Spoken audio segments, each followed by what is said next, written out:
The new cooling compressor barrel has come out for the RPD, which gives us infinite ammo. As crazy as that sounds, that's right, it's a real thing now. So what does this thing do anyway? Well, essentially it replaces the mag attachment, gives us infinite ammo, and switches to an overheated fire mode. Plus 15% damage range is nice, minus 10% vertical recoil is nice. Hit flinch doesn't really matter too much, as LMGs have very little hit flinch anyway, and to my pleasant surprise, the penalties are really not bad at all. Some reduced movement speed, and plus 10% ADS bullet spread, which initially I was a bit concerned about, but the RPD has pretty good accuracy by default, and running granulated grip tape will also help offset this. So it will allow us to fire 100 rounds continuously until overheating, which then takes a fairly significant amount of time to cool down, during which time we're not able to continue firing. So the trick is to rather not let it overheat, fire shorter bursts at a time, which results in a much quicker cooldown time between bursts. I mean, shorter bursts is a bit of a relative term, and we can quite comfortably fire anywhere between 50 and 80 rounds at a time, with short cooldown periods in between. This will allow us to keep in the action longer, with minimal downtime as we don't ever have to reload.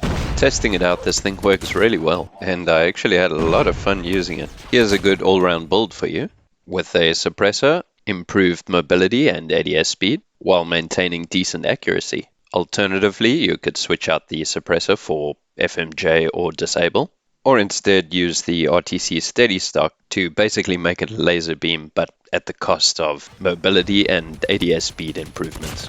Although personally I do prefer the speed improvements with the no stock. Now here's the thing, when compared to the 200 round mag option, we essentially have 10% better bullet spread accuracy with the 200 round mag build. Alright, granted we don't have any range increases on this build, but that could be achieved by switching tactical suppressor for the monolithic suppressor. And I'm no mathematician, but 200 rounds in a mag plus 800 rounds in reserve ammo is, well, a lot. And realistically you don't have to reload very often at all.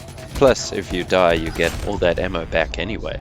So it's actually quite a tough choice between the two, but to be honest, both perform really well, so you really can't go wrong with either option. Of course, just keep in mind that this is an LMG, which means it's not very well suited for rushing, but I find as long as you're intelligent with your movements and pre-aim literally everything, you can occasionally clear out entire hardpoints. But really the strength of this weapon is being able to hold particular angles, such as holding power positions with massive amounts of ammo, ideally behind head glitches.